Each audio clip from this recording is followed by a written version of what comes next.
Welcome to Damn Good Movie Memories with your host, Brian Davis. This podcast is the cure for your long commute and super boring workday.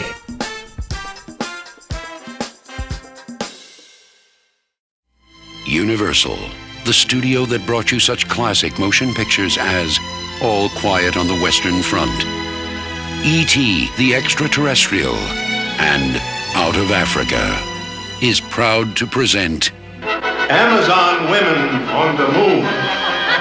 Featuring Steve Guttenberg, Rosanna Arquette, Lou Jacoby. Where am I? Pretty scary, huh? Ed Begley Jr., B.B. King. Did you know that every 7 minutes a black person is born in this country without soul? Tie a yellow ribbon round the old oak tree. Russ Meyer, Ralph Bellamy, Monique Gabrielle. I bet I know what you want. Griffin Dunne, Steve Forrest, Sybil Danning. Oh, Steve, save yourself. Henry Silva, Steve Allen, Kelly Preston, Carrie Fisher, and Arsenio Hall. Amazon Women on the Moon. I've seen enough, Doctor. I know you have, but have you? Amazon Women on the Moon. The new film from directors Joe Dante, Carl Gottlieb, Peter Horton, John Landis, and Robert Weiss. Hey there, it's Brian Davis, and for this week's episode, we're going to cover the movie Amazon Women on the Moon from 1987. The studio was Universal Pictures. The release date was September 18th, 1987. The running time was 85 minutes, and it was rated R. The budget was $5 million, and the box office took in a paltry $548,000, making it the 194th ranked movie of 1987. Rotten Tomatoes gives it 63% fresh from 19 reviews. Roger Ebert at the time did not like the film and gave it half a star out of 4. Here's his review. The film takes the form of a random stroll through television, sometimes reproducing the surrealistic sensation of channel hopping itself, in which game show contestants begin sentences that are completed by Bugs Bunny. 5 different directors handle the episodes, which are populated by a cross-section of showbiz celebrities, and the centerpiece is a satire on a 1950 science fiction movie named, of course, Amazon Women on the Moon. The Amazon segments were directed by Robert K. Weiss, who gets a lot of the subtle physical details right. For example, the actors keep walking past the same rocks on their little set, and the control room of their rocket ship is furnished with the typing chairs from an office supply store. But is this satire really necessary? Actually, grade Z 1950 science fiction movies already have covered this territory more convincingly. Among the film's other targets are Playboy video centerfolds, hospital soap operas, the singles dating scene, and TV charity marathons, including an appeal by B.B. King on behalf of Blacks Without Soul. The funniest episode is probably Son of the Invisible Man, directed by Carl Gottlieb. I also like the new angle that Joe Dante found for satirizing TV movie criticism shows. The usual approach is to show the battling critics rolling around on the floor choking each other. Dante's episodes have them teaming up to mercilessly criticize the miserable life of one of their viewers, who dies in front of the set, and in a subsequent scene is buried at a celebrity roast with Henny Youngman, Rip Taylor, and Charlie Callis telling jokes over his corpse. Although many of the sketches contain an original and even funny comic idea, they go on too long without fresh ammunition. There was perhaps a time, 20 years ago, when the sophomorism of Amazon Women on the Moon might have seemed faintly daring, but even Mad Magazine has moved on from simple satire to more off-center views of its subjects. Satirists are in trouble when their subjects are funnier than they are. My notion for a funny movie about American television would be quite simply a compilation film, a series of real moments from real programs presented without comment. I have a feeling we won't be able to believe our eyes. And that's the end of Ebert's review. And actually, that last sentence is totally true when it comes to reality television. He kind of called it. What's funny enough is Joe Dante actually did Ebert's idea many years prior to Amazon Women on the Moon, but more on that later. While I understand Ebert's criticism, and they're definitely valid, I enjoy the film far more than he did. I wouldn't say it's as good as Kentucky Fried Movie, and definitely not as good as Airplane, but this is a hidden gem that I think many missed out on. And even if you don't like every sketch, you'll likely enjoy a few, a lot. And as you'll find out, some of the sketches were way ahead of their time. Okay, let's get into the making of the film. So according to director John Landis, Universal Studios had no idea what to do with the film since it would cost more for them to release the film with all the marketing than what the film actually cost to make. So Landis suggested releasing it directly to home video, and it did fairly well considering the lack of promotion. But keep in mind, the totals I gave you were box office totals. That didn't count rentals. Director Joe Dante was involved later than the other directors, and according to Dante, by that point, most of the skits had already been assigned. Dante, due to his love of classic horror, of course wanted Son of the Invisible Man, but it had already been given to Carl Gottlieb. Gottlieb was best known as a TV show writer for the Smothers Brothers. He also wrote the screenplay to the original Jaws, along with the sequel, The Jerk, Dr. Detroit, and Jaws 3D. Ironically, in the 1960s, before Dante's career really started, he created a film called The Movie Orgy, which was essentially a number of low-budget, late-night film clips, 7 hours worth, made to look like channel surfing, which is kind of what Ebert suggested in his review for Amazon Women on the Moon. Now, the two writers on the film were Michael Berry and Jim Mulholland, who were Johnny Carson's head writers at one point on The Tonight Show. They loved writing film parodies, and Landis eventually hired them to write the film Oscar, which starred Sylvester Stallone. So the main four directors of Landis, Dante, Gottlieb, and Robert Weiss are all such classic film buffs that Amazon Women on the Moon really is their humorous homage to all the films that inspired them growing up and what influenced them to actually become directors. Landis' main priority at the time was the film Three Amigos with Chevy Chase, Steve Martin, and Martin Short. So Amazon really wasn't a huge priority for him. Therefore, his skits were filmed and edited first, and then everything else came later. Dante was disappointed that he wasn't allowed to shoot on the Universal lot, which he had great ideas for his scenes to be filmed at instead of a smaller location that was not as inspiring as he had hoped. But once he started filming, all the acting talent made things much better, according to him. Funny enough, all through shooting, there was never any title for the film. Even in post-production, it was untitled. So they had a contest to try to come up with a better title than the throwaway title of Amazon Women on the Moon. And so these titles included Naughty Bits, Rim Shots, Hairy Tales, Chopped Liver, Skid Marks, Meat Dreams, Movie on a Stick, Begging for Laughs, Nose Hairs and Other Short Subjects, Neon Leon Presents, Madam Q-Tip's House of Earwax, The First Intergalactic Joke-Off, and Best Picture of the Year, which Joe Dante liked because best would be, every film would have to be mentioned as Best Picture of the Year. I mean, it's kind of a no-brainer. So it took almost 3 years for this film to be released because it was originally filmed in 1985. Okay, let's get into the film. So unlike other films where I kind of give, the synopsis and cut it off at some point, this is different. I'm just going to go through each skit and kind of give you a background on what it is, and then if there's a clip, I'll play it. Okay, the first one is Mondo Condo, which stars Arsenio Hall, and it was directed by John Landis. So this skit, it's purely slapstick visual gags. There's no need for an audio clip. Essentially, Arsenio Hall has the worst experience ever in his apartment. He keeps getting a phone call from a guy asking for Thelma, which is an obvious wrong number. Then the beer he opens from the fridge just explodes in his face. The sandwich bread is stale. He then spits it out in the sink and then runs the garbage disposal. His tie then gets caught in the garbage disposal and almost chokes him to death. Then the phone rings, and it's the same guy asking for Thelma. Arsenio then tries to watch a video on his VCR, but it's not plugged in. He's then shocked, like in a Looney Tunes cartoon when plugging in the VCR. Next, he puts the tape in, and it spits it right back at him, right in his face. Next, he turns on the television, and then it explodes. He then grabs a magazine from the bookshelf, and then the shelf falls on top of him. Then the phone rings again, and it's the Thelma guy. After angrily hanging up the phone, he steps in a waste paper basket and then falls out the window. The end.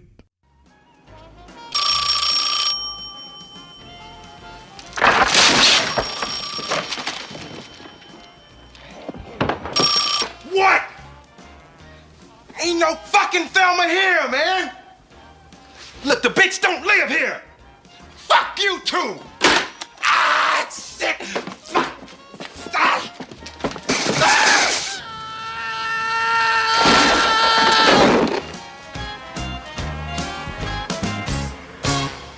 At the time, Arsenio Hall was just a young stand-up comedian. He wasn't really well known at all. That would come a year later when he appeared in, of course, Coming to America with his buddy, Eddie Murphy.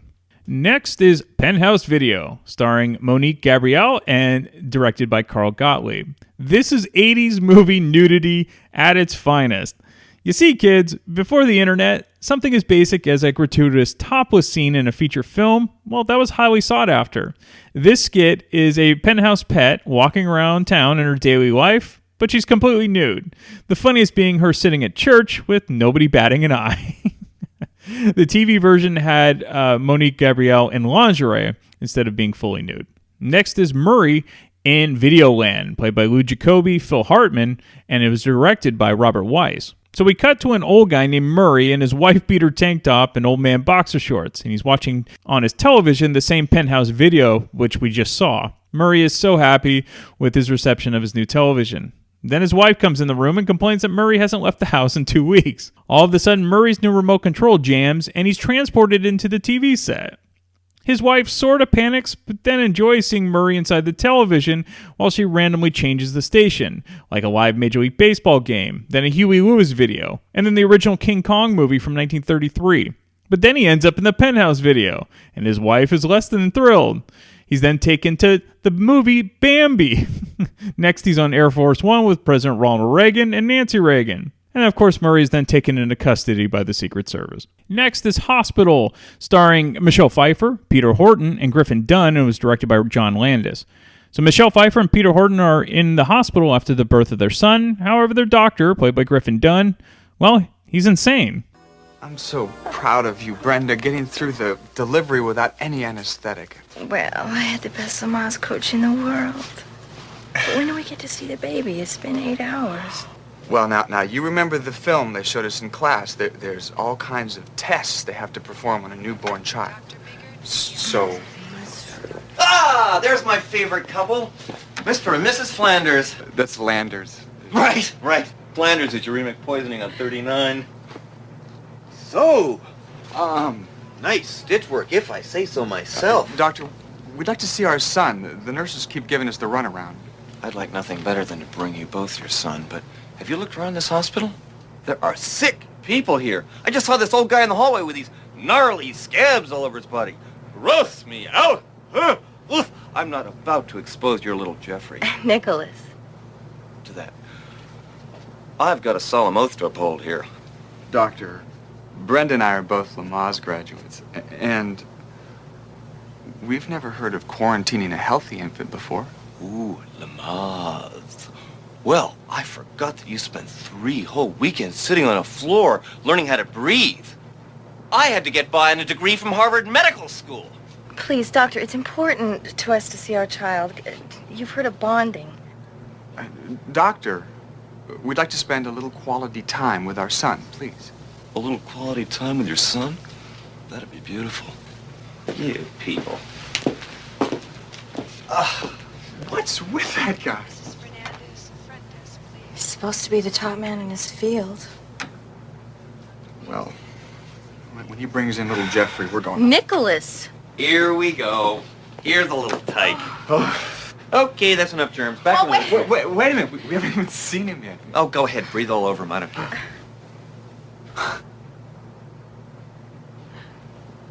What is this, some kind of sick practical joke? What are you talking about? He's got your eyes. Take that hideous thing away.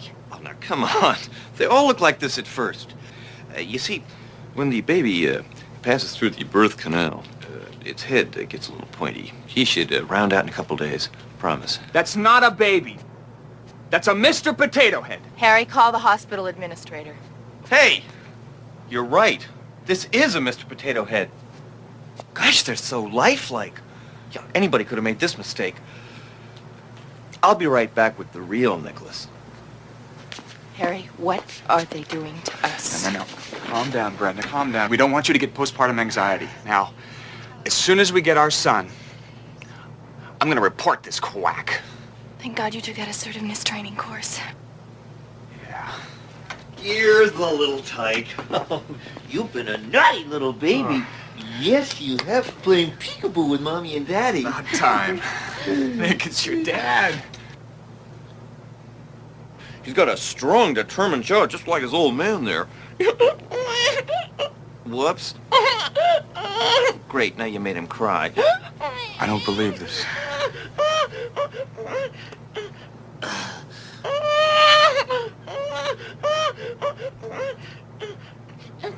Is this okay? Would you rather breastfeed him? Get away from Kill me! you! What kind of hospital is this? All right, Mr. and Mrs. Lamaze.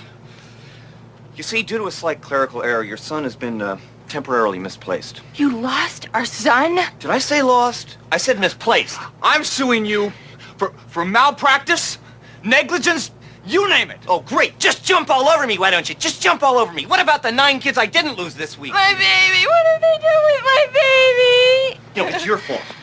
If you hadn't distracted me with all that video equipment in the delivery room, I might not have misplaced your little brat. Doctor, we found him. See? He was down the hall in the laundry hamper. Oh, it's beautiful. I hope you're both ashamed of yourselves. All this hysteria, when he was safe and sound not 20 feet from this very room. Doctor, you're doing surgery for that kidney transplant. Where's the donor organ? The donor organ? God, I had it with me when I left the house this morning. So once the studios heard about this film, they decided they at least needed some big-name actors involved, and that's where Michelle Pfeiffer came in. However, in order to get her to agree to be in the film, she insisted that her then-husband, Peter Horton, be able to direct a few skits. Next is Heirlooming, starring Joe Pantoliano and directed by Joe Dante. So before the feature movie of Amazon Women on the Moon, without commercial interruption, quote-unquote, we get this commercial about men's hairpieces. A new technology where carpet is used as the hairpiece. This used to be me. Old before my years, ignored by women, passed over for promotions. But now, all that has changed. Hi, I'm Cy Swerdlow, and I invented the patented process known as hair looming. If you suffer from premature hair loss, let our team of technicians visit you in the privacy of your home so there will be no embarrassment. You choose from our selection of over 200 colors and styles.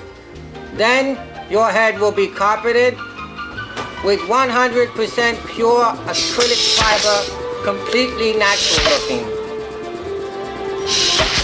You can sleep in it, you can shower in it.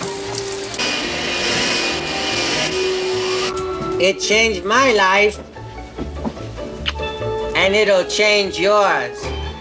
Call toll-free 1-800-GET-HAIR. Next is our feature film, Amazon Women on the Moon, starring Bernie Casey, Sybil Danning, Lana Clarkson, and directed by Robert Weiss. So much like Kentucky Fried Movie, Amazon's centerpiece is a campy sci-fi film. However, due to technical difficulties, the film is interrupted very often. Now, this particular film isn't as good as the parody Fistful of Yen, which was in Kentucky Fried Movie, but it's fun if you like early sci-fi cheesiness. It cuts in and out through the film due to the technical difficulties, and the announcer promised these were solved, but of course they never were. Next is Blacks Without Soul, starring David Alan Grier, B.B. King, and directed by John Landis. This, even the title still cracks me up. This is probably one of my favorite skits. David Alan Grier is just priceless here. Nobody but him could make this skit as funny as it turned out. And then, of course, having B.B. King as the spokesperson is just the cherry on top. Tie a yellow ribbon round the old oak tree. It's been 3 long years. Do ya still want me? If I don't see a ribbon round the old oak tree, then I'll stay on the bus, forget about us, put the blame on me. Did you know that every 7 minutes a black person is born in this country without soul? Hello, I'm B.B. King. Won't you help Don Simmons and the thousands of others that suffer from this tragic disorder?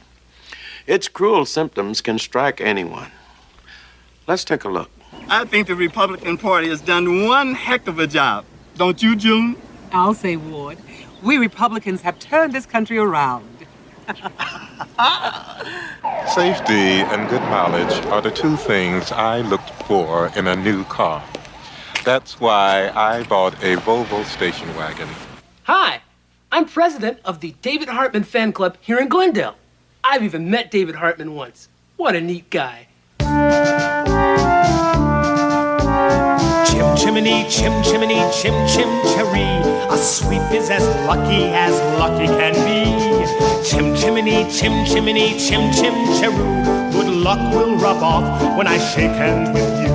This is B.B. King saying, won't you please give, so that Don Simmons here and so many others can become useful members of society. Or below me a kiss, and that's lucky too. Write to Blacks Without Soul, Post Office Box 1305A, Atlanta, Georgia. Thank you. Next is called Two IDs, starring Rosanna Arquette, Steve Guttenberg, and directed by Peter Horton. Now, this skit, way ahead of its time. You know, now with online dating, everything you'll hear coming up in this skit seems completely legitimate today.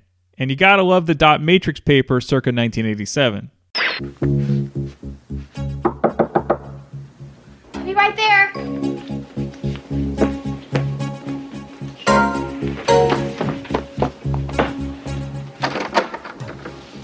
Karen? Hi. Hi, I'm Jerry Stone. Hi, Jerry. Nice Hi. meeting you. I'm sorry, I'm running a little bit late. Oh, don't worry about it. You look nice. Thank you. This is a great apartment. Thanks.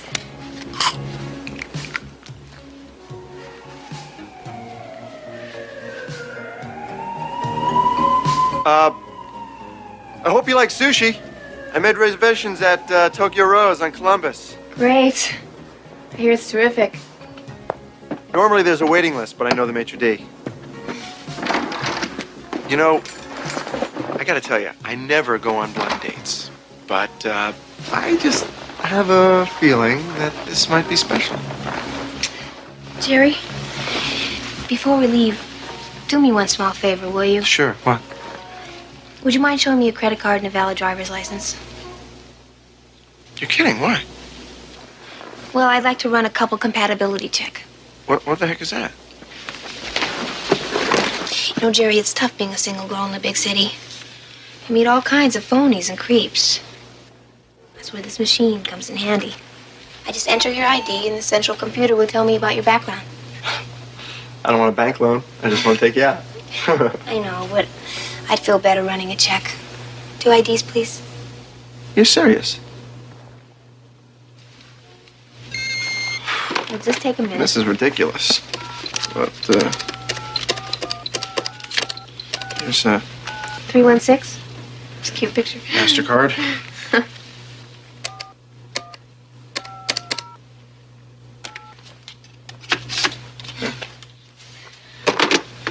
I don't know how I ever got along without one of these. Changed my life. Feel the same way about my VCR. Oh, hey. Right now, I'm taping Sophie's Choice with Meryl Streep. I love Meryl Streep. Oh, I am so into her. Here it comes now.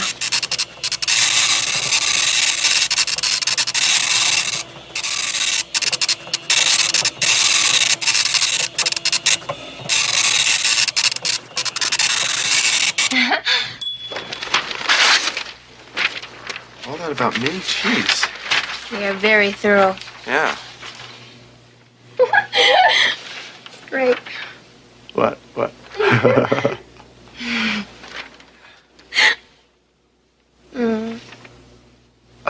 do you got there?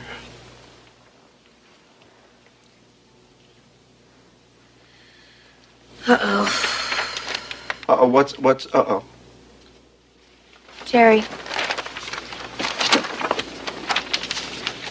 Does the name Debbie Rothenberg mean anything to you? Debbie Rothenberg. Yeah. Oh, yeah, I think I went out with her once or twice. You had sex with her on the second date, and then you never called her again. I hate when guys do that. It says all that? Does the phrase, you're not only beautiful, but you're someone I feel I can open up to mean anything to you? I'm not surprised. You've used that line in your last 16 dates. Hey, this is ridiculous. Debbie, Karen, I think that we have something very special here. You're not like the other women you meet in the city. See what I mean? And Jerry, I could never get serious about someone who's selfish in bed. Who is selfish in bed? Well, how would you describe a man who satisfies his own needs and rolls over and goes to sleep? I never did that in my life. 11 times. You want names and dates? No, I do not. Look, hey, hold. Anyway, that is just a small fraction of the hundreds of times I've been intimate with women. We're exaggerating a little, aren't we, Jerry? I mean, the record only shows 21 sexual intimacies. Look, well, this doesn't jibe with my figures, okay, sweetie? Jerry, the statistics don't paint the picture of a mature man. 12 times you ignored your date at a party to flirt with a more attractive woman. 169 times you feigned interest when a woman was talking about her career. On 17 occasions, you lied to women, telling them you were really into sushi and Meryl Streep movies. Make that 18 times. Where do they get these figures? As you can see, Jerry, it would be pointless for you and I to go out. Oh, yeah? Well, I'm gonna get one of those machines and see how well you come off, okay? Good night, Jerry. It's early yet. Maybe you can still get lucky in a bar. Like you did last Thursday. Hello, Beverly. Yeah? Hi. This is Jerry Stone. We met the other night at Dave's party. Oh! Hi. Hi. Listen, I know it's last minute, but I want to ask, are you free tonight? Yeah.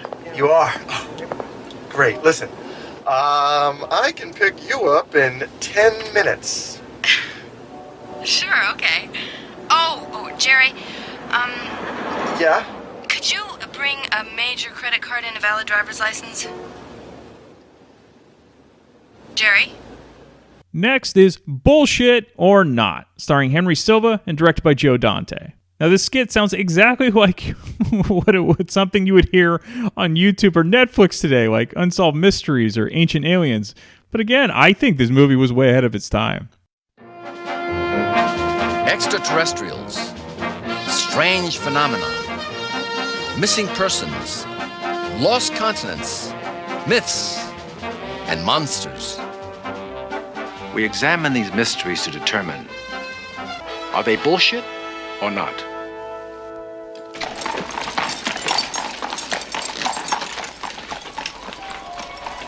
London's West End.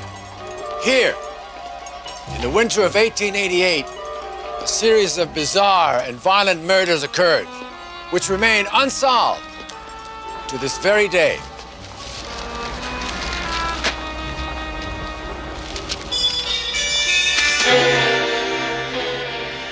Jack the Ripper. Was he a prosperous London surgeon? Perhaps a member of British royalty? Well, our bullshit team has unearthed spectacular new evidence which suggests that Jack the Ripper was, in fact, the Loch Ness Monster. Is it possible that Nessie murdered 5 streetwalkers before returning to Loch Ness? Using undiscovered evidence, we've pieced together the events leading up to the first murder. Although this is a bullshit reenactment, it may have happened just this way. Hello, dearie. Show you a good time for a quid. For the wife and for free. Oh, gents, don't you want a girl to keep you warm tonight? Me mum told me there would be nights like this. Oh, my. You are a big one now, aren't you? Come on, darling.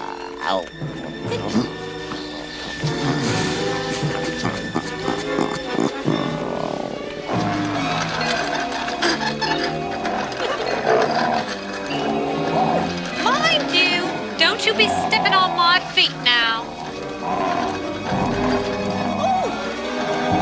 Aren't you in a hurry? Now, will you be careful? Not so roughed up. Wait a minute.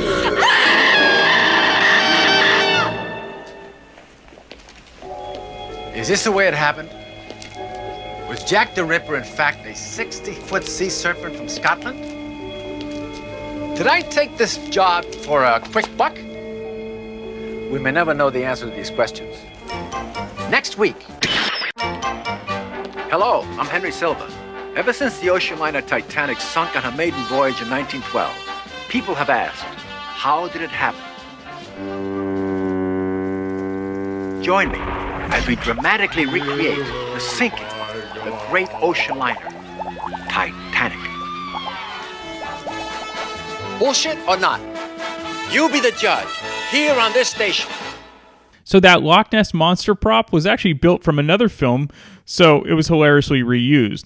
For the TV edited version, the skit was renamed Baloney or Not. Next is Critics Corner. This is directed by Joe Dante. It's a parody of the classic movie reviewer team of Siskel and Ebert, just like what Ebert mentioned in his review. This time, much like with the Murray skit, the reviewers review the life of Harvey Pitnick, who is a middle-class schlub watching his TV on his recliner. This eventually leads to another skit coming up. Now, the two critics that were played in this skit were the comedy team of Lohman and Barkley. To recap the three movies that we reviewed this week here on Critics Corner, Mark and I both gave a big thumbs up to the new Swedish film directed by Olaf Svensson called The Winter of My Despondency. Haunting abstract symbolism. Arty crap. Now, Jonathan and I did split, however, on the newest teenage romp called Frat Slobs. Jonathan, I think, thought it to be a light, frothy souffle, sizzling with youthful energy. That I did. On the other hand, I thought it was pond scum. You're an albino. What the hell do you know? Now, we have a new feature we'd like to introduce on Critics Corner. We hope you'll enjoy. We call it Real Life Reviews, in which we critique the life of an average person just like you. Jonathan will begin with a review of the life of Harvey Pitnick. No, Pitnick. Pitnick of Skokie, Indiana. Illinois. Illinois. Harvey Pitnick. Bernice? Skokie, Illinois. Bernice, come here. They're talking about me on the television. Come here. Now, Harvey Pitnick would seem to have all the ingredients for a successful life. You think so? So why does he fail so miserably? I don't know. Well, I think the problem is with Harvey himself. The hell is this? You know, you're right. It is Harvey. Very good, Jonathan. It is Harvey. So we're supposed to care about this Harvey Pitnick? Why? I mean, it takes him 30 years to develop any character at all, and by the time he does, who cares? They're crucifying me. It's hardly worth the wait. He didn't like Gandhi either. Let me show you. Here's a scene from last year as Harvey is coming home from work.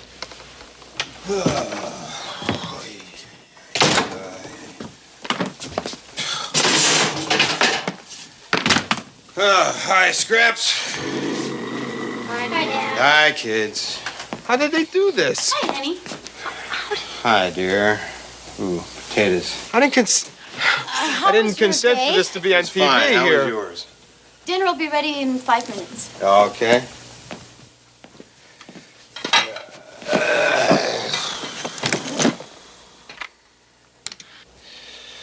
Wow, some exciting home life, huh? And it goes on like that. Yeah, don't tell tediously, day in and day out. Where's the love? Where's the passion? Where's the examination of one's own existence? This is a poor excuse for a life. I give Harvey Pitnick a big thumbs down. Thumbs down? I give him a thumbs down, too. But I didn't hate Harvey quite as much as you, Jonathan. Oh, granted, his life was a miserable waste of time. But I rather enjoyed the Kafkaesque touches. Here's a loser trapped in a dead-end job and a loveless marriage. How do they know that? Just anything to make this man human. And think of the money it took to bring him into the world. Oh, a ton. I mean, to feed him and to clothe him and then to educate him. And after all that, what have you got? You've got a big bore. A dull clod. An empty suit. And another thing, I was always one step ahead of this guy's life. There just were no surprises. No, wait a minute. What about the ending of his life? Now, that came as a surprise. I saw that coming a mile away. I didn't. What ending? See, the high blood pressure. True. The lack of exercise. Calm down. Bad diet. Of course. By the time he finally has his heart attack in front of the TV, big deal. Heart attack? Such a mundane. A heart attack? There could have been Hey, so many talking a heart different ways attack. to die. Wouldn't it have been more dramatic if, let's say, he'd fallen down an elevator No, shaft? what really should have happened, he should have died years earlier. True, Harvey? maybe in a submarine accident. It was just a terribly wasted life. Possibly a giant squid. Something to add a little science fiction to it. Tragic waste, but who cares? Oh, well, I see our time is up. We want to thank you very much for joining us on Critics Corner. Hope you'll be back next week when we'll have an aisle seat reserved just for you. Bye-bye. There were so many things he could have done. For one thing, he could have had a better haircut, don't you think? Next is Silly Pate, played by T.K. Carter and directed by Robert Weiss. This is a spoof commercial where the pate is like Silly Putty. It even picks up your favorite comic strip before you eat it. Next is Roast Your Loved One, directed by Joe Dante and features many classic stand-up comedians from the early years. This is a callback of the earlier bit of Critics Corner. So after the brutal review of Harvey Picnic and his life, Harvey ended up having a heart attack and he died. This bit is located at Harvey's funeral, and they get all these legendary stand-up comedians from the 50s and 60s there to roast Harvey at his funeral. However, his wife, played by Joe Dante regular Belinda Belaski, she actually gets the biggest laughs.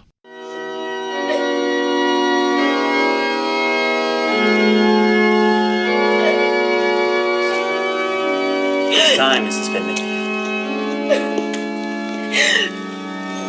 Do I have to? Well, yeah, we need the room again at 4. Come on. Is Harvey here? Yeah. He's in repose. He looks great. Okay, let's move along. That's right. Just relax, Mrs. Picnic. You're young. You'll meet someone. Just send the kids to camp. That's what I would do. Okay, family up front on the left. Well, I guess that's it.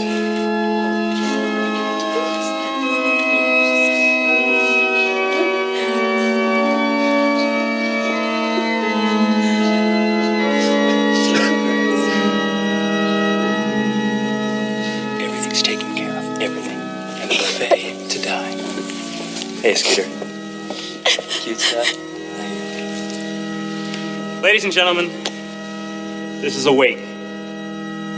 So let's have fun with it, huh? Come on, everybody, have a great time.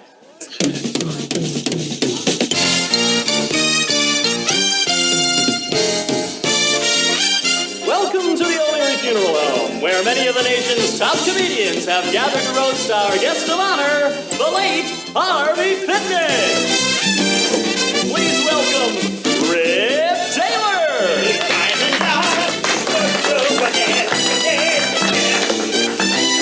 Slappy White. Jackie Vernon. Penny Youngman. Charlie Dallas. And our roast master, Mr. Steve Allen.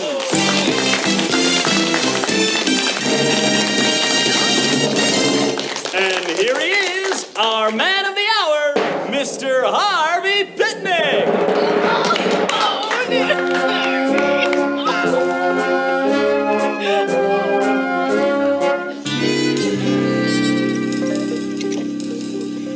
Thank you, ladies and mourners. That's all right, Harvey. Don't get up. Anyway, be that as it may, and I doubt if it was, tonight we are here to pay tribute to a close personal friend, Harvey Picnic. Picnic, Harvey Picnic. Harvey was a man, my friends, who was the same in life as he is in death. A stiff. But all seriousness aside, we are going to lay two things to rest. Harvey Picnic and the rumor that Charlie Callis is funny. Ladies and gentlemen, a very funny man, Charlie Callis. Thank you. Thank you. Thank you. Harvey, keep it down. Today, ladies and gentlemen, we're here to pay homage to the late Harvey Potemkin. Bestaven. Or Svol, whatever. Who cares? Does it matter now? And if Harvey were alive today, he'd be a very sick man.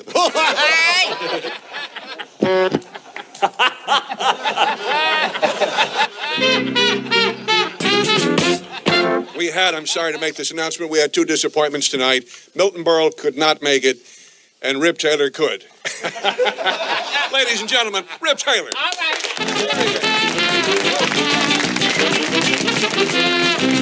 Thank you so much. Thank you so much. Thank you. Thank you so much, Steve. Charlie said, Harvey, keep it down. Thank you. Oh, well, there goes that act.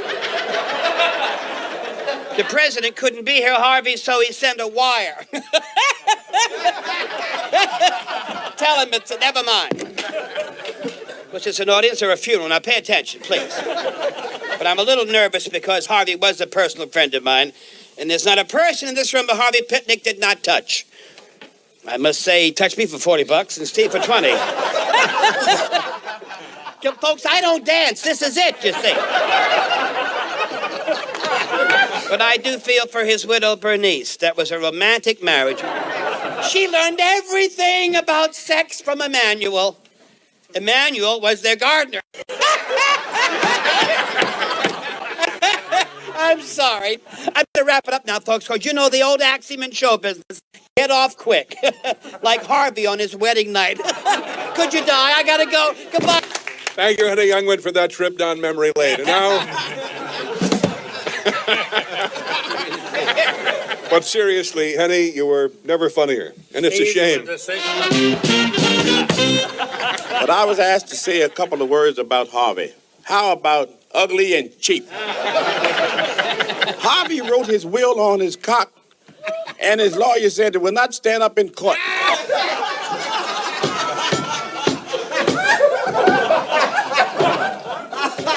Okay, Mrs. Pitnick, you're on. What? You're on. Oh, no, I really can't. You're the widow. No, I can't. You've got to give Harvey's rebuttal. But in conclusion, I'd like to say congratulations, Harvey. Rigor mortis is the closest you ever come to a hard-on in 15 years. I thank you.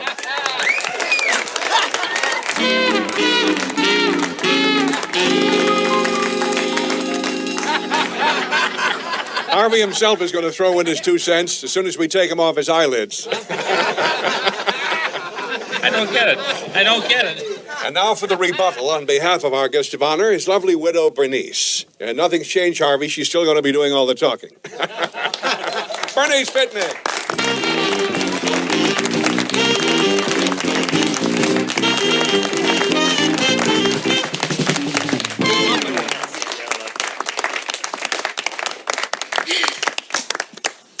Thank you, Merv. I mean, Steve. Now, well, I would like to inject a serious note, as Henny Youngman did earlier. You're going to get it. I want to say to Harvey, my late husband, as I look down at you, lying there motionless, I can only think of one thing. Our wedding night.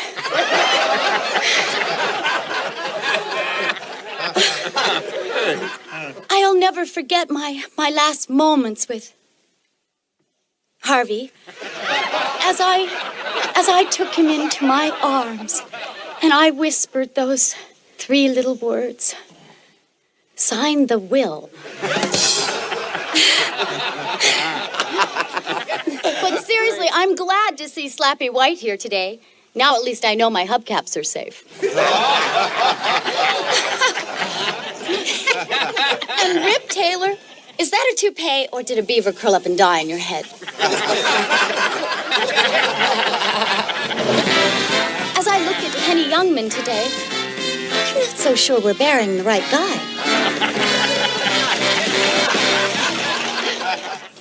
Now, this wake was such a hit, it was carried over for a second week. Now, Jackie Vernon's lines were cut because his shtick was so slow-burn, deadpan jokes, it just didn't work for the bit that was so fast-paced. And also, the first cut of the roast was over 20 minutes long because they had so much great material, but ultimately it had to be shortened to about 9 minutes. Also, you'll probably miss him because it's in the bonus features, but there's a brief scene with Bryan Cranston, who was very early on in his career, but it's a deleted scene. Of course, Bryan Cranston, now famous for Breaking Bad. We then get a great callback to Dunne, No Soul Simmons. At last, the greatest album of love songs ever recorded. You'll want to share them with someone special.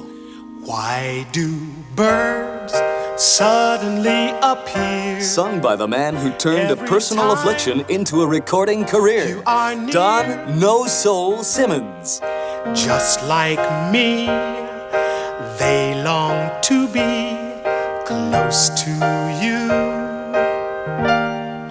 Why do stars fall down from the sky every time you walk by? Just like me, they long to be close to you. She'd been sitting there and So curl up by the fireside and listen to the non-threatening music of this master showman. And honey, I miss you. And I'm being good. And I'd love to be with you. If only I could. Say, has anybody seen my sweet gypsy rose? Here's her picture when she was my sweet man. Young lovers of any age will cherish this timeless collection of the world's most romantic ballads. And if you act now, you'll get free this bonus album, Dunne Simmons, Down and Funky.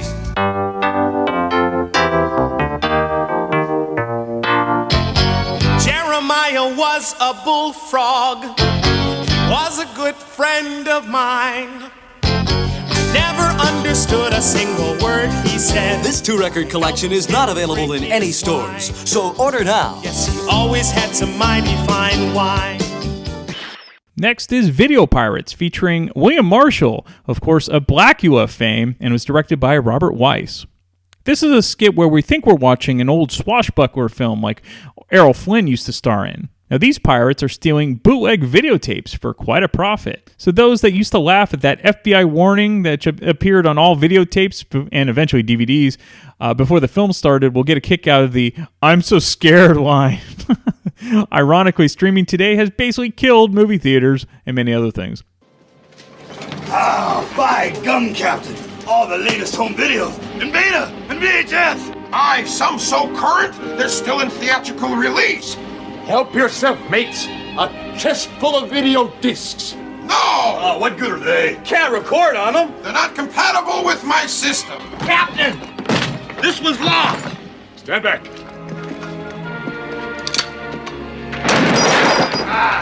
Open that up. Gather around me, buckos, and feast your eyes on this. Make all the illegal copies you want. Put it on. Aye, aye, Captain. Oh, I'm so scared. Next is Son of the Invisible Man, starring Ed Begley Jr. and directed by Carl Gottlieb. Now, if you're a fan of the classic Universal monster films of the 30s and 40s, this will likely be your favorite bit. Ed Begley Jr. recreates the scene from the original Invisible Man with Claude Rains, with the punchline being that he's really not invisible at all. He's completely visible, but he runs naked throughout the village. The villagers humor him that he's just that wacky invisible scientist. Next is Art Sale, directed by Carl Gottlieb. A famous art museum lost its lease, so all priceless works must go. Gauguin, Rembrandt, Renoir, Da Vinci, all must go. You might expect to pay millions, but you can never have your very own priceless work of art for just $19.99. Every Van Gogh must go. Next is First Lady of the Evening, starring Angel Tompkins and directed by Robert Weiss. So this is a promo for one of those 80s-style trashy romance novels of that era. The First Lady has a sinful past. Easy to read, with big type and no big words. Next is Titan Man, with Kelly Preston, Matt Adler, who is Lewis in Teen Wolf, Ralph Bellamy, Howard Hessman, and Steve Cropper as the autograph seeker, of course, was in Booker T and the MGs and the Blues Brothers, and it was directed by Robert Weiss. This is every teenager's nightmare, buying condoms for the first time. Matt Adler ends up being the unexpected poster boy of the brand. And you'll also notice Don, No Soul Simmons, playing on the car radio.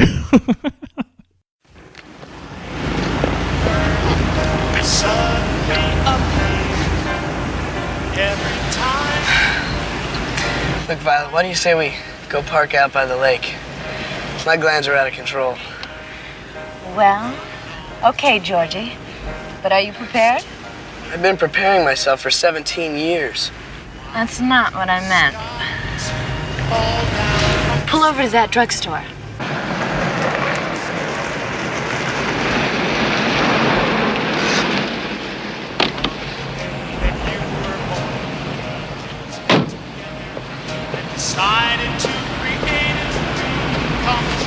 Georgie.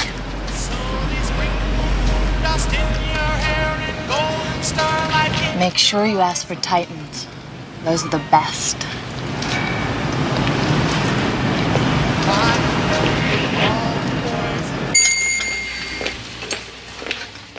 Hello, George. How are you?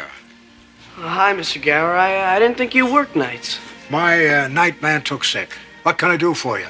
We're having a sale on shaving cream.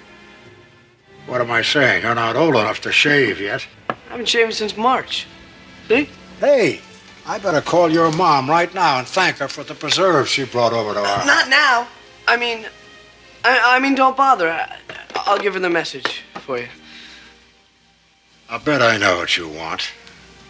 You do? Sure, I was young once. Licorice sticks. They came in fresh this morning. Mr. Gower, I'm 17 years old. Already? Seems like only yesterday your mom was in here buying talc to powder your little bottom. Look. Never mind. Thanks.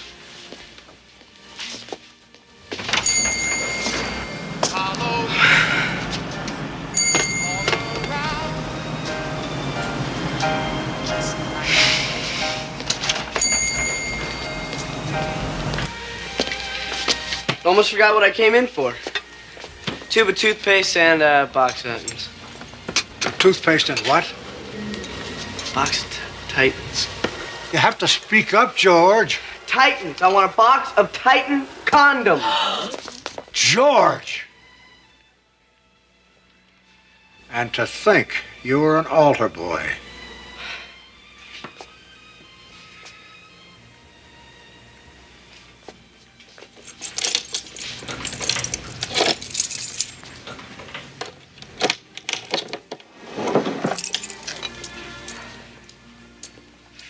Did say Titans. Oh, only about 4 times. Thanks, Mr. Gower.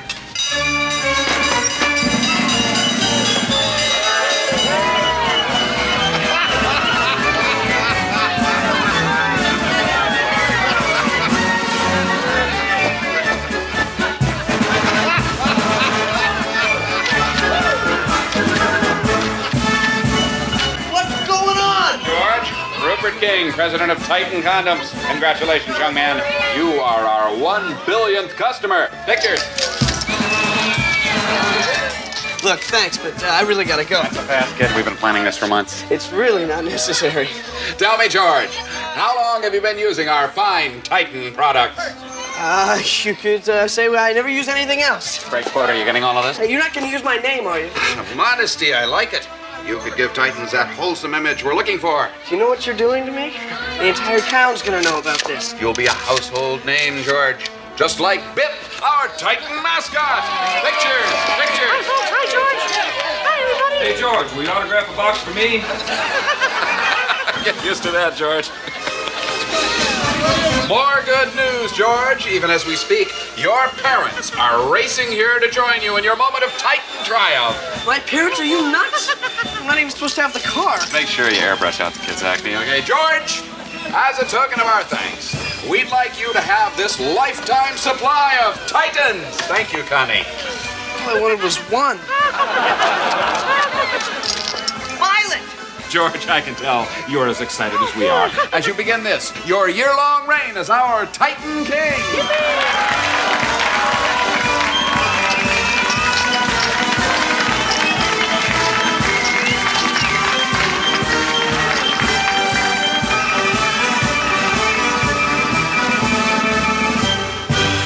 Next is Video Date, starring Mark McClure, Russ Meyer, and Andrew Dice Clay, directed by John Landis.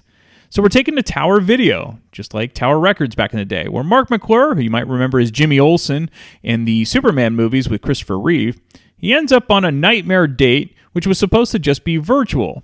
Now, famed B-movie director Russ Meyer plays the video store clerk, and this skit is basically an homage to Meyer's TNA film career. Again, this sketch was just ahead of its time. Today, it would be considered augmented reality.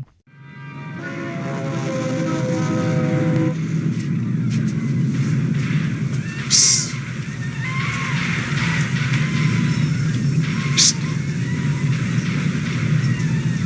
Yeah, you. Come here.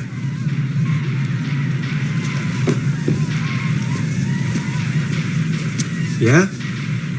Saturday night. Yeah? Ain't got a date. What's your name, kid? Ray?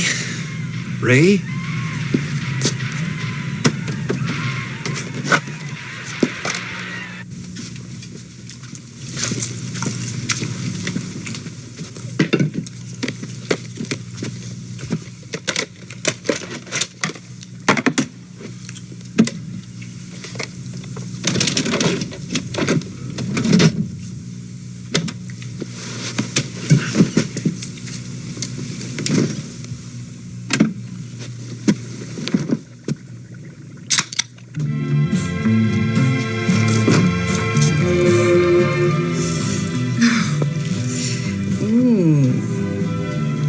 Be Ray. I'm Sherry. I heard you were good looking, but I had no idea. Come on in.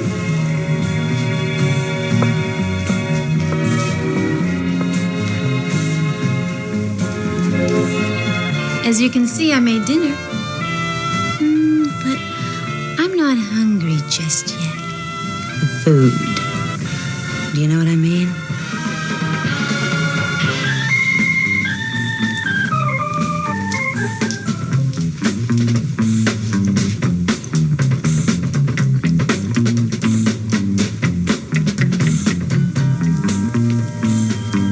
Help me with my zipper, Ray. Oh, that's so much better. God, you're such a hunk, Ray. I want you. I want you now. Get over here, Ray. I'm waiting, Ray. Take me. I want you to make wild, violent love to me. Oh, yes, Ray. Yes. Oh, you're so good, Ray. Yes. Ray. Oh, you're the best, Ray. Yeah. Oh, Ray. Give it to me. That's good, Ray. Yeah. Oh, you're the best, Ray. Yeah. Oh. You dirty slut. Frankie, what are you doing here? I thought you were out of town. That's what I wanted you to think. And I expected a little more from you, Ray. You think I care about a loser like Ray? I did it to hurt you. Did it to hurt me? Well, your cheating days are over, street meat. Frankie, what are you doing with that gun? I'm gonna teach you and this little know-nothing wimp a lesson. That's what I'm doing with the gun. No, Frankie! I love you. I've always loved you. You think I enjoyed going to bed with a worm like Ray? Shut up, worm. You your history, Sherry.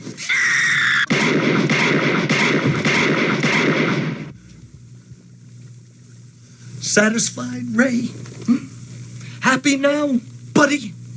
Well, you're gonna have to live with that guilt for the rest of your life. And you know what else, Ray?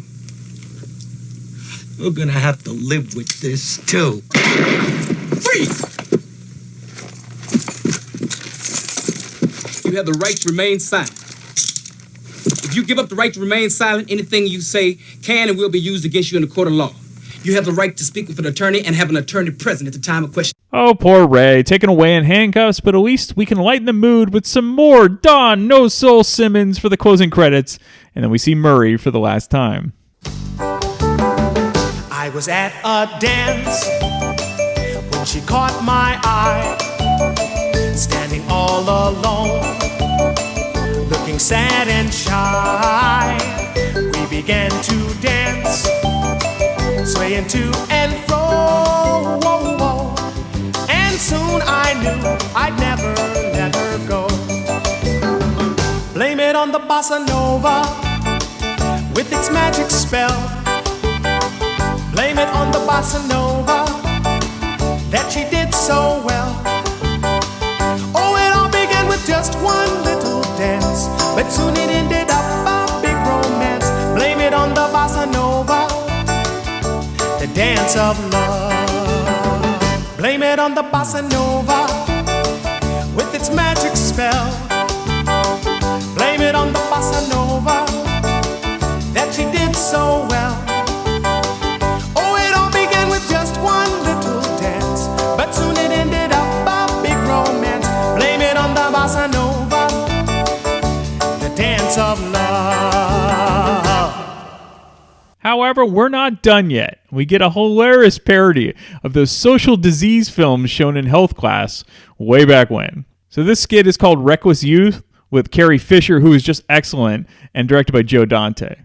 So there's a foreword which says, "Even in this modern era, a fragile curse continues to spread across our land. Something so horrible, it can only be referred to as the social disease. The following story is of one such victim and how the excesses of youth ruined her life. Let's call her Mary Brown."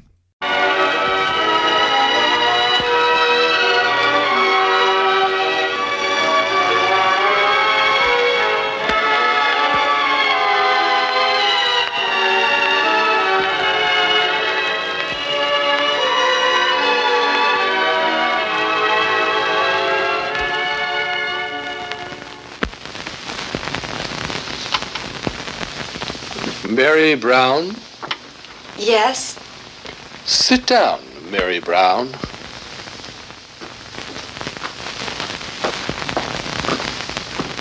Thank you, Doctor. Mary, I've been going over your tests. How did a nice girl like you come to contract a social disease? Then my worst fears are confirmed. Oh, the shame of it. Now. You are unclean. But there's always hope. Tell me how you went astray. Tell me everything. I won a beauty contest here in Iowa.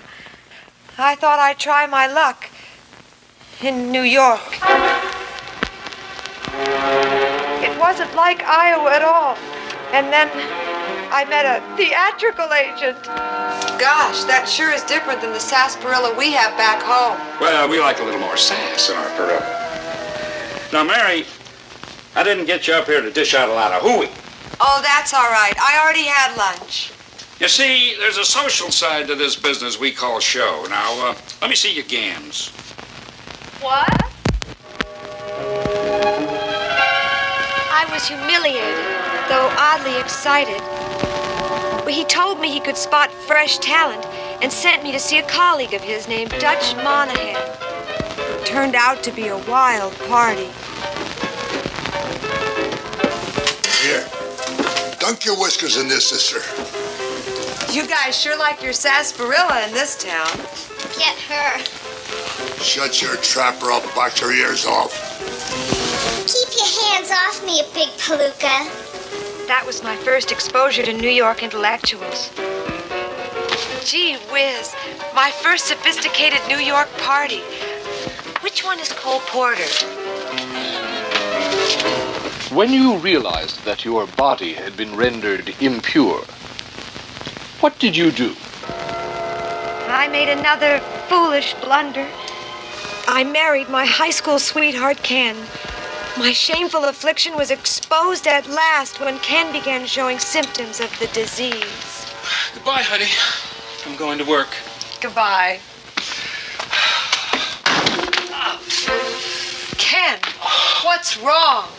Oh, my eyes. Had my sinful ways caught up with me? Had I inflicted Ken with my secret shame? Ken's vision began to affect his work. Mike! Sorry!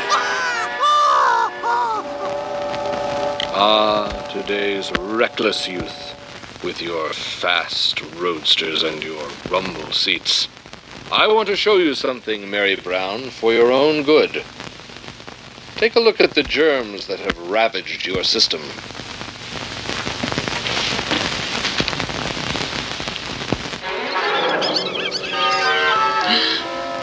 Come now with me to the clinic.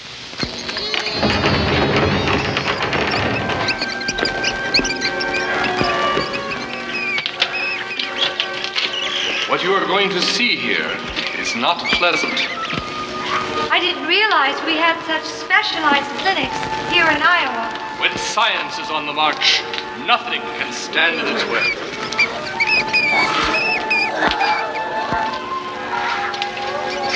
Who is that pitiful creature? Let's call him Pete Jones. Pete's first troubles were with smoking cigarettes and drinking beer, weren't they, Pete? Get back! We don't have any cigarettes! Sad, isn't it? I've seen enough, Doctor. I know you have. But have you? Resist temptation, or you may end up like Pete and Mary and Ken.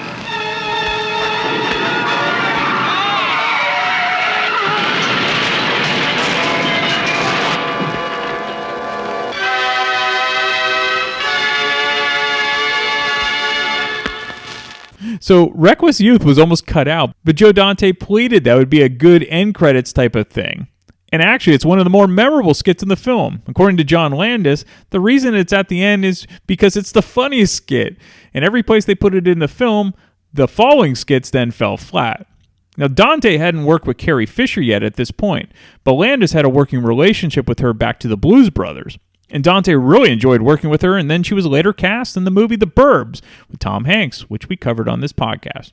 All right, Amazon Women on the Moon, it's for fans of sketch comedy or silly comedy and parodies, or they love Kentucky Fried Movie or Airplane. I think most have already seen the classic Airplane film from 1980, but this is a forgotten gem. And for those that missed out on it back in the day, just go check it out. All right, there were some deleted scenes. The original opening, which was directed by Robert Weiss, it had an old-timey scientist giving an intro about the moon, which then goes into the title card of Amazon Women on the Moon. There was The Unknown Soldier, directed by Peter Horton.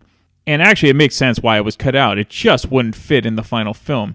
It's not immediately funny. It's really a slow burn. Basically, a soldier is brought in from the front lines into a commander's tent and is told that they need an unknown soldier, and therefore they need a volunteer to be one. So the soldier must commit suicide. The next deleted scene was before Roast Your Loved One, Robert Picardo, who's the owner of the show, he shows up at Belinda Belaski's house after her husband has just died to try to convince her to do the roast for the funeral, which of course she does. Lastly, it was the French ventriloquist dummy, played by Dick Miller, who was a staple of Joe Dante films. Of course, this was directed by Joe Dante. So Dick Miller sent a French dummy, and the jokes end up being told in French. But all is not lost.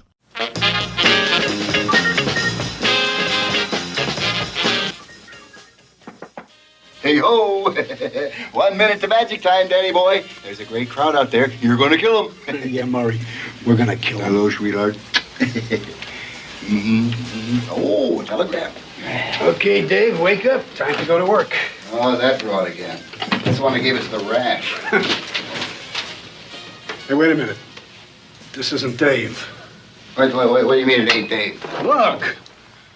Must have picked up the wrong case at the airport. Oh, well, dummy's a dummy, right? For you it is. Uh-oh, there's the intro. Well, look at it this way. At least he knows his lines. Ladies and gentlemen, Danny Clayton and his pal Dave.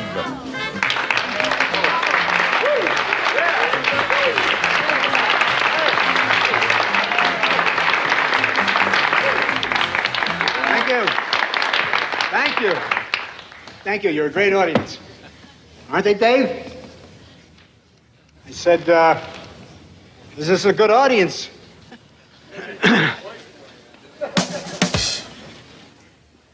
How do you like your hotel room? Je ne parle pas anglais. That's Dave showing off with his high school French again. You were telling me before your hotel room was kind of small. How small is it? Où est mon partenaire Jacques? What's with the French? Go for the jokes. You're gonna lose the crowd. Dave was telling me earlier that his hotel room is so small that when he closes the doorknob gets into bed with him. Je veux savoir pourquoi je suis ici.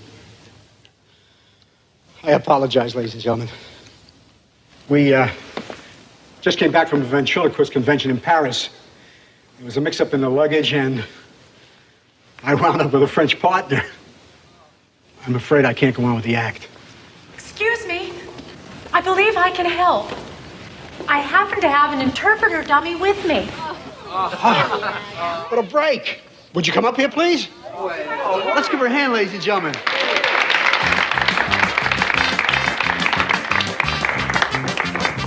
This is Vegas, not Omaha.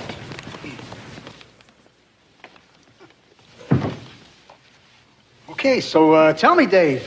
Dites-moi, Dave. Je ne m'appelle pas Dave. Je m'appelle Pierre. He says his name is not Dave. It is Pierre. All right, Pierre. So tell me, Pierre, how do you like your hotel room? Comment est votre chambre? Quelle chambre? Je ne suis pas sorti de ma valise depuis Paris. He says, what hotel room? He has not been outside the suitcase since leaving Paris. That was the straight line. Doesn't he know any hotel jokes? Vous ne connaissez pas des blagues sur les hôtels? Je ne fais pas des plaisanteries douteuses. Je suis un artiste sérieux, moi. Look, I hate to break up this UN debate, but I'm trying to do an act here. He says that he does not do cheap vaudeville jokes, but works in the higher form of character comedy. Look, Pierre, I'm sorry if this is beneath you, but we're not doing Molière. This audience wants some yaks. Yaks? Qu'est-ce que c'est yaks?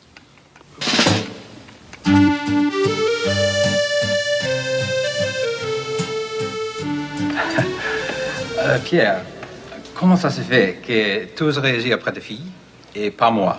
Who the hell are you? Where's Danny? I'm supposed to be working in Vegas now. The last time I fly that airline, the luggage got here, but they lost the passenger. Is this an audience or an oil painting? Great. Even the physical stuff is bombing.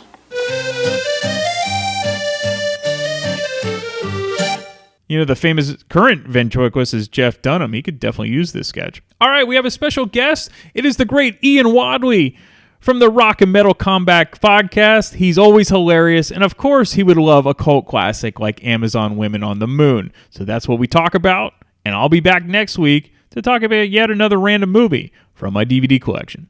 All right, we are back with the great Ian Wadley. Welcome back, Ian. Don't say the great. It sets the bar too high. Just say Ian Wadley. The mediocre Ian Wadley. Yeah, there you go. See, now I'll be really funny and I'll look even better. That's right. That's right. You could say the same thing about this movie, possibly, because for some it's hit and miss. I would have to assume that you were a huge fan of Kentucky Fried Movie, obviously a huge fan of Airplane. This film is right up, in that vein. But very few people saw this in the theater. So did you actually see this in the theater when it came out? Yes, I did. God damn, I found someone. Yes, I was the one guy. I was the one guy, and I mean that seriously. I think I was the only guy in the theater. Well, me and my dad. No, I was raised on Kentucky Fried Movie. God, I remember seeing an old VHS of that in the early 80s, and it'd be something me and my dad would rent regularly because we didn't really, they didn't really show it on HBO. You just had to find a cool video store that had it. Yeah. And I just memorized that movie. And I just love the Zucker's sense of humor. Mm-hmm. I grew up, Airplane is still in my top 3 comedies of all time. Oh, yeah. And so I was waiting for this to come out. And I absolutely love it. And I know a lot of people are like, well, it's no Kentucky Fried Movie. But, what else could be? That was just so, there was other stuff that came out around that time that was similar, like the Groove Tube and stuff like that. Sure. But, pound for pound, Kentucky Fried Movie just buried it. I absolutely love this movie, and I wish they'd make more.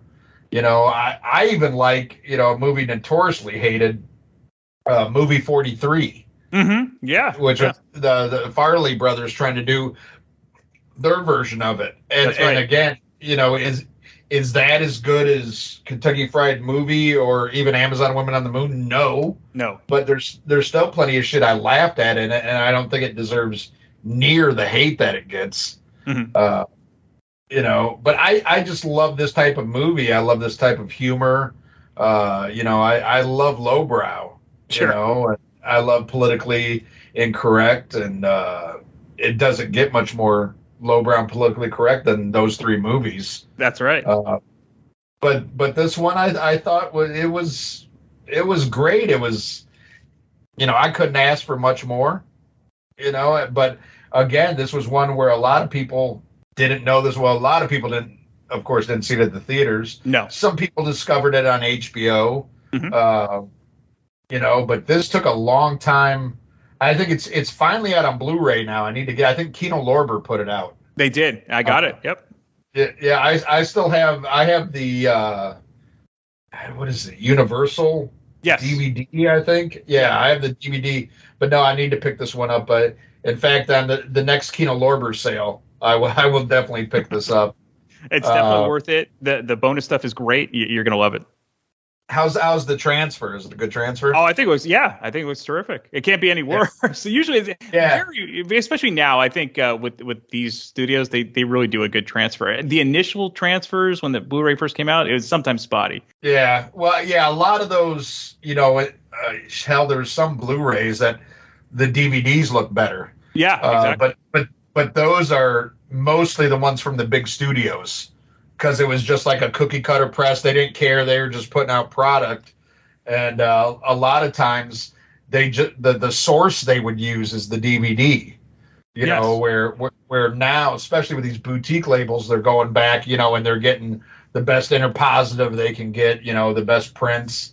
But Kino Lorber's a company I've been very happy with. I've just picked up, I got a lot of Charles Bronson movies that they did 2K scans and 4K scans that just look amazing compared to anything else you saw on TV or on VHS. And I got Kino Lorber did Night Gallery season 1, and it looked amazing. I got season 2 coming. They did the Kolchaks, and it's like seeing them for the first time. I bought the Kolchak the Night Stalker series on DVD. Universal put it out. Yep. And I mean, it was better than what you see on MeTV, but not much, But the Blu-ray is just incredible. Yeah. So yeah, I need to pick this one up because I love this movie. It's so stupid and hilarious, and you got John Landis worked on this, I believe. Let's get through it. I'll go through them, and y'all just get your thoughts. And we'll go through each skit. So the first one's Mondo Condo, which is directed by John Landis, and it's basically Arsenio Hall before anyone knew Arsenio Hall. So how did you feel? How did you like this one? Is that the one? I'm trying. It's been a long time since I've seen this movie. He's basically everything goes wrong for him. It's like a Looney Tunes cartoon. Yeah, like he catches on fire and all kinds of shit. Yeah, his tie gets caught in the garbage disposal. Yeah, I thought it was funny. I like Arsenio Hall in small doses, and it's a small dose, so it works out perfect. The one I'm guessing, well, I loved, everyone loved because it was pre-internet, is the Penthouse video, which is the woman basically walking around naked everywhere. Yeah, that harkens back to like high school girls in trouble, right? What teenage boy isn't going to like that segment, Yeah, and that's who this is aimed at, and that type of sense of humor, and that. I think in most people, if you still have a sense of humor, there's always going to be that 13 or 14-year-old boy inside you. Oh, totally. Especially if you're a Catholic priest. But I knew it was coming. Hey, yo. But no, that's great. That's kind of, reminds me of being a young kid and trying to look at the nudie channels on cable, and they were all fuzzy. Scrambled, yep. Yeah, you'd hope it'd come unscrambled so you might see a nipple or something. That's right. My favorite, there are two of my favorites, and we'll go through them, are Blacks Without Soul with yes, and David Allen Grier, so good, and Reckless Youth with Carrie Fisher, which ends it. So how do you feel about those? Oh yeah, those are incredible. David Allen Grier is so underrated. Oh yeah, so funny, such an important member of the original Living Color. And he's done a bunch of different shit, and he's always hilarious. Doesn't get near enough credit. And I think he does, he's been on some TV shows and shit since the 90s and early 2000s. But, it was a great skit, tie a yellow ribbon round the old oak tree. I still have coworkers that I claim that against them. I'm going to take your black card. You have no soul. No, great skit. Hilarious. And then Reckless Youth is so funny because it goes back to those old reel-to-reel films you had to watch in health class about, right. diseases. Yeah. Yeah, I miss those. I should have paid attention. I know. Were there any others that stood out, or do you want me to throw some out there for you? I like the one with Michelle Pfeiffer and Peter Horton and Griffin Dunne. Yes, the hospital. Yeah, with the baby. It's got that's not my baby, that's a Mr. Potato Head. Oh yeah, I love that one. And then of course the Amazon Women on the Moon skit. Sure, I love it with Sybil Danning and the sci-fi. Yeah. No, I love that one. God, you have to refresh my memories on some of the other ones. Well, yeah, I'll go through them quick. So there's the hair looming with Joey Pants, directed by Joe Dante, where he basically it's a carpet instead of a toupee. Oh yeah, I remember that. The one that really kind of holds up today, because it's totally like internet dating, is the two IDs. So you have Rosanna Arquette and Steve Guttenberg, where she does a background check on him. That really holds up today more than ever. Yeah, and I've had that happen. True story. Video Pirates is kind of that one is hit or miss because people don't remember the FBI. But the great part is William Marshall is the main actor, and he was Blackula. Yeah. I love Son of an Invisible Man, where it's Ed Begley Jr. not really invisible, but he thinks he is. He's walking around. Yeah. Another very underrated actor, Ed Begley Jr. Yeah, hilarious. Yeah, it's great. So that's. I mean, we just kind of went through some of the main skits. I'm not sure. It's not as good as Kentucky Fried Movie, or it's a little different. It's not like Airplane because it's not a feature-length film. But I think if you're into sketch comedy, I think people should really see this. Yeah, I think it's great. I mean, they just took so many chances with Kentucky Fried Movie and didn't care who they offended. Yeah. And I think that's, if there is any drawback, is that this one isn't as offensive as Kentucky Fried Movie. Right. And that's a bad thing. It should be offensive. It should be sexist and racist. when done properly, that shit is hilarious. Yeah. You know, and there's ways to do it without being mean spirited and still be funny, you know, and you could tell, you know, I mean, again, this Universal put this out, you know, so Universal, you know, at that stage in the late 80s weren't going to let them go as crazy as, you know, Kentucky Fried Movie, which was independent. Yeah. But it's definitely worth checking out, and I would even recommend it as a blind buy to anybody, you know. Sure. You know, take a chance on it. Kino Lorber, they have sales multiple times a year, and like really good. What I love about Kino Lorber is their stuff is the most affordable out of all the boutiques. I mean, some of this shit can be so expensive, like Synapse and Vinegar Syndrome, Blue Underground. I mean, there's certain movies you're going to be paying close to $50 for. Oh, easily. But Kino Lorber's, you can always get very reasonable, and I would recommend go on their website, because a lot of times you'll get shit cheaper going through Kino Lorber than if you go on Amazon. Oh, absolutely. As a matter of fact, I pre-ordered season 2 of Night Gallery, and that's season 1 was like a replacement show. You know, it was only half a season.